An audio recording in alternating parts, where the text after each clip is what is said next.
सुन बे रोशन, अपना बोरिया बिस्तर बांधो और इस घर को खाली कर। आप ये क्या कह रहे हैं सेठ? मैं आपकी पाई पाई चुका दूंगा, बस थोड़ी मोहलत और दे दीजिए। मोहलत गई तेल लेने, घर तो अभी के अभी खाली करना पड़ेगा, जब तक पैसा वापस करना और घर लेना। करोड़ी सेठ की ये जिद देखकर रोशन की आंखों से आंसू फूट पड़ते हैं। सेठ, मेरी घरवाली को गुजरे अभी 15 दिन भी नहीं हुए और आप घर खाली करने को कह रहे हैं। भगवान के लिए मेरी छोटी सी बच्ची पर तो रहम खाइए। रहम गया तेल लेने, जल्दी से घर खाली कर, हमको ताला जो लगाना है। रोशन ने कुछ दिन पहले ही करोड़ी सेठ से कर्ज लेकर नया घर बनवाया था, मगर तभी उसकी पत्नी बीमार पड़ गई। उसकी बीमारी के चलते वो ना तो सेठ का पूरा कर्जा ही चुका पाया और ना ही पत्नी को बचा पाया। रोशन अपनी 7 साल की बेटी झुमकी को लेकर एक दूसरे गांव में आ जाता है। पापा, मुझे बहुत भूख लगी है, कुछ खाने को दो ना। यहाँ तो कुछ है नहीं बिटिया, थोड़ा आगे चलकर देखते हैं, हो सकता है कुछ खाने को मिल जाए। ये कहकर रोशन और झुमकी कुछ आगे आते हैं तो उनकी नजर गुड्डी की दुकान पर पड़ती है। गुड्डी गर्मा गर्म गुलाब जामुन बेच रही थी। सुनिए, बच्ची को बहुत भूख लगी है, 1-2 गुलाब जामुन मिल सकते हैं क्या? ये पूरा इलाका में गुड्डी का गुलाब जामुन मशहूर है साहब। अरे गुड्डी गर्मा गर्म गुलाब जामुन बेचती है। हाँ, अरे इक्का दुक्का गुलाब जामुन का लेंगे साहब, लेना है तो 5-10 ले लो। पर मेरी जेब में तो 2 रुपए का सिक्का ही बचा है। ये सुनते ही गुड्डी गिरगिट की तरह रंग बदल लेती है। का? अरे 2 रुपया में तो आधा गुलाब जामुन भी नहीं आवे है साहब। अरे पगलवा गया है का? चल फुट ले यहाँ से। गुलाब जामुन ही तो है, फिर इतना घमंड क्यों? हाँ, अरे गुलाब जामुन का मिट्टी से बनता है जो फ्री में बांट दे। हाँ, ये गुड्डी का घमंड तो कोई ना तोड़ पावेगा। हाँ, गुड्डी की इस बात पर झुमकी कहती है, पापा यहाँ से चलो, ये आंटी तो बहुत खराब है। रोशन झुमकी को लेकर गांव में आता है तो उसे सुधा नाम की एक दयालु औरत मिलती है। सुधा झुमकी और रोशन दोनों को भरपेट खाना खिलाती है। बहन, आपने हमें खाना खिलाकर बड़ा उपकार किया है। बहन कहते हो और फिर भी ऐसी बातें करते हो क्यों भाई? क्या बहन अपने भाई को खाना खिलाकर उपकार नहीं करती? भूल हुई बहन, माफ करना। ये कहकर रोशन झुमकी को लेकर जाने लगता है तो सुधा कहती है, सुनो भाई, मैं इतनी अमीर तो नहीं हूँ कि तुम्हें कोई काम दे सकूं, पर हाँ, रहने का ठिकाना तुम्हें जरूर मिल जाएगा। हमारा एक घर खाली है, तुम दोनों उसमें रह सकते हो। ये सुनकर रोशन की आधी चिंता तो खत्म हो जाती है और फिर घर मिल जाने पर वो पेट पालने के लिए मजदूरी ढूंढने लगता है। उसे कई दिनों तक कोई मजदूरी नहीं मिलती। एक दिन थक हार कर वो एक पेड़ के नीचे बैठ जाता है। तभी वहाँ एक आदमी आता है। सुनो भाई, तुम यहाँ मुंह लटकाए क्यों बैठे हो? बताओ, क्या मैं तुम्हारी कोई मदद कर सकता हूँ? उस आदमी के कहने पर रोशन उससे अपनी मजबूरी बताता है तो वो आदमी कहता है, मजदूरी तो तुम्हें मिल गई समझो। वहाँ जंगल के पास मेरी छोटी सी जमीन है, तुम शाम तक उसकी खुदाई कर दोगे तो मैं तुम्हें पूरी मजदूरी दूंगा। रोशन इस काम के लिए खुशी खुशी तैयार हो जाता है और जमीन की खुदाई करने लग जाता है, मगर तभी उसका फावड़ा किसी पत्थर जैसी कठोर चीज से टकराता है। लगता है कोई पत्थर होगा, पहले इसे निकाल लेता हूँ। रोशन अपने हाथों से धीरे धीरे मिट्टी हटाता है तो उसे एक तांबे की परात नजर आती है। वो परात को मिट्टी से निकाल लेता है। परात तो बहुत पुरानी है, पर है तांबे की। तभी वो आदमी वहाँ पर आ जाता है।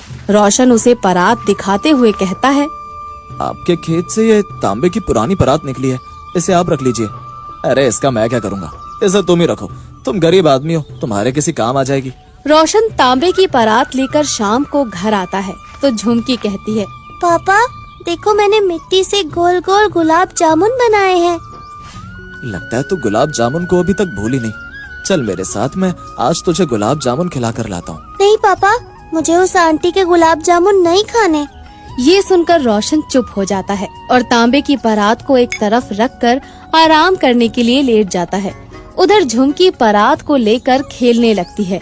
वो खेल खेल में अपने मिट्टी के गुलाब जामुन उस परात में रख देती है, मगर तभी हैरान रह जाती है। मिट्टी के गुलाब जामुन एकाएक असली के गर्मा गर्म गुलाब जामुन में बदल जाते हैं। झुमकी खुशी से चिल्लाने लग जाती है, पापा जल्दी आओ, पापा जल्दी। क्या हुआ, क्यों चिल्ला रही है? ये देखो पापा, गरम गरम गुलाब जामुन। अरे ये पुरानी परात एकाएक इतनी कैसे चमकने लगी, और ये गुलाब जामुन कहाँ से आए? फिर रोशन एक गुलाब जामुन खाकर देखता है तो और अधिक हैरान रह जाता है। अरे ये गुलाब जामुन तो बड़े ही निराले हैं भाई, स्वादिष्ट तो है ही, साथ में ताकत देने वाले भी हैं। इसके खाते ही सारी थकावट मिट गई। फिर झुमकी रोशन को सारी बात बताती है तो उसे तांबे की परात का रहस्य समझने में देर नहीं लगती। लगता है ये परात मिट्टी की चीजों को असली चीजों में बदलने वाली जादुई परात है। यही सोचकर रोशन परात से गुलाब जामुन निकालकर उसमें मिट्टी की कई चीजें रखता है, मगर कोई भी चीज असली नहीं बनती। फिर वो मिट्टी का गुलाब जामुन बनाकर उसमें डालता है तो वो झट से असली गुलाब जामुन बन जाता है। अब समझा, ये तो मिट्टी के गुलाब जामुन देने वाली जादुई परात है। ये चमत्कार हाथ लगते ही रोशन को गुड्डी की याद आती है और वो मन ही मन सोचता है, अब तो मैं उस गुड्डी का घमंड तोड़ कर ही रहूंगा। ये मिट्टी की जादुई गुलाब जामुन उसका सारा घमंड तोड़ देंगे। अगले ही दिन से रोशन गुड्डी की दुकान के सामने ही अपनी गुलाब जामुन की दुकान लगाकर बैठ जाता है। ये देखकर गुड्डी को हैरानी होती है और वो रोशन का मजाक उड़ाते हुए कहती है, लो अब ई चिरकुट गुलाब जामुन बेचेगा। तू अपने आप को ही गुड्डी से बड़ा हलवाई कब से समझने लगा रे? कल शाम से। ये कहकर रोशन गुड्डी से जबान लड़ाना बंद करके ग्राहकों को आवाज लगाने लगता है, आओ भाई आओ, स्वादिष्ट और थकान मिटाने वाले गर्मा गर्म गुलाब जामुन खाओ, 5 रुपए के 5 गुलाब जामुन। ये सुनते ही ग्राहकों के कान खड़े हो जाते हैं। अरे 5 रुपए का 5 गुलाब जामुन, ये इतना सस्ता दे रहा है?